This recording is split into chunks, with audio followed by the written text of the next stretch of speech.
नमस्कार साथियों, स्वागत है आपका। आज हम सुनेंगे जल झूलने एकादशी व्रत कथा।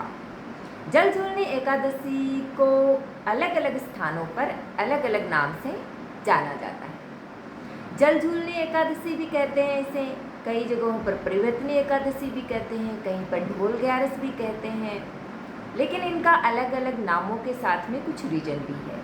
जैसे जल झूलने एकादशी माना जाता है कि इसलिए कहते हैं कि इस दिन माता यशोदा ने अपना जलवा पूजन किया था, तो इसे जल झूलने एकादशी के नाम से जाना जाता है। डोल ग्यारस इसे इसलिए माना जाता है क्योंकि कई स्थानों पर इस दिन भगवान कृष्ण जी के बाल रूप को झांकी में एक सुंदर झांकी सजाई जाती है, उसके अंदर उनके बाल रूप को बिठाया जाता है और सवारी निकाली जाती है और जोर से ढोल नगाड़े बजाए जाते हैं। बहुत ही सुंदर दृश्य होता है। मिठाइयाँ बांटी जाती हैं और यदि आसपास में नदियाँ होती हैं तो नाव के अंदर भी कृष्ण जी की सवारी निकाली जाती है। नाव में बिठाकर भी उनको घुमाया जाता है और जब सभी जगहों पर ले जाया जाता है तो लोग उनकी पूजा करते हैं, दर्शन करते हैं और फिर उन्हें लाकर के मंदिर के अंदर वापस स्थापित कर दिया जाता है।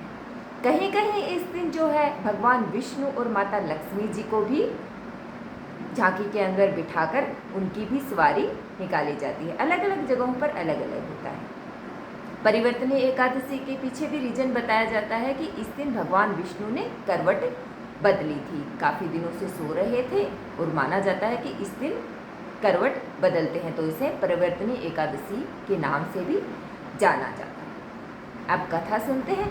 त्रेता युग के अंदर बलि नामक एक राजा हुआ था। राजा बलि था, वो दानव कुल में उसका जन्म हुआ था, लेकिन राजा बलि के दादा जो थे वो प्रहलाद थे और प्रहलाद भगवान विष्णु के परम भक्त थे।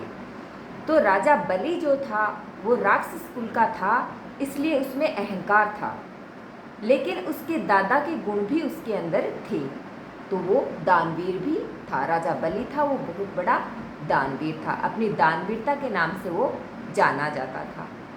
लेकिन भगवान इंद्र से उसे पता नहीं क्यों लेकिन ईर्ष्या थी। तब उसने अपने गुरु शुक्राचार्य की सहायता से 100 यज्ञों का निर्माण करवाया, यानी कि 100 यज्ञ प्रारंभ किए।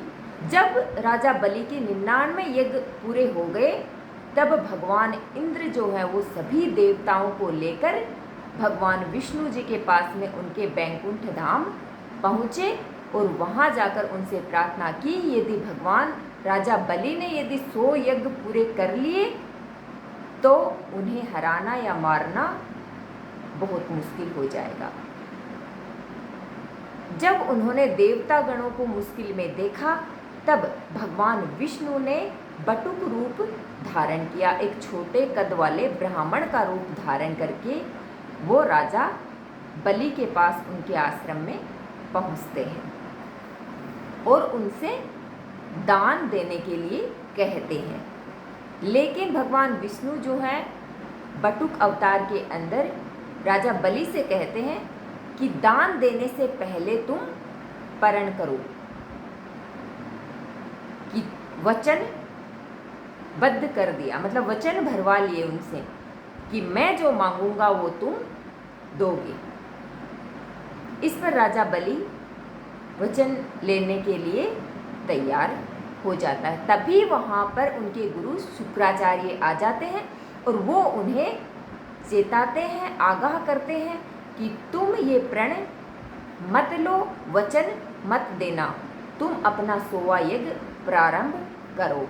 लेकिन राजा बलि था वो अपनी दानवीरता के लिए जाना जाता था, तो उसने कहा कि मेरे द्वार पर आए हुए मैं किसी ब्राह्मण को बिना दान के कैसे जाने दूँ, और वो भगवान विष्णु को वचन दे देता है कि आप मांगिए।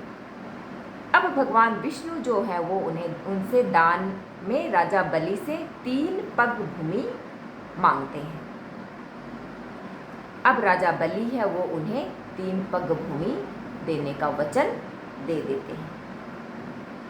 अब भगवान विष्णु ने बटुक रूप से अपने विशाल रूप को धारण किया और एक पैर से भूमि, दूसरे पैर से स्वर्ग को नाप लिया।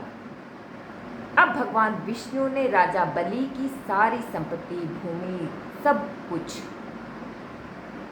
नाप लिया था, यानी कि अपने अधीन कर लिया था, लेकिन तीसरा पैर अभी बाकी था। तब भगवान विष्णु ने कहा कि मेरे 2 पैरों में मैंने तुम्हारी संपूर्ण पृथ्वी और स्वर्ग लोक को नाप लिया है, अब मैं तीसरा पैर कहाँ रखूं? तब राजा बलि अपने अहंकार को त्याग कर अपना मस्तक झुका देते हैं और भगवान विष्णु जो हैं वो बटुक रूप में अपना तीसरा पैर राजा बलि के सर पे, मस्तक पे रख देते हैं।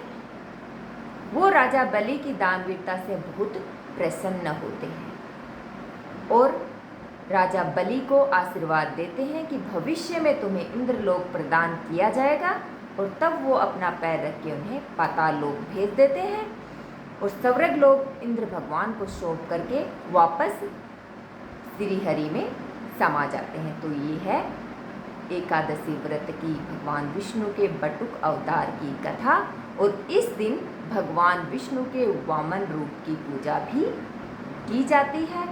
तो बोलिए जय श्री हरि विष्णु की जय हो। धन्यवाद सर।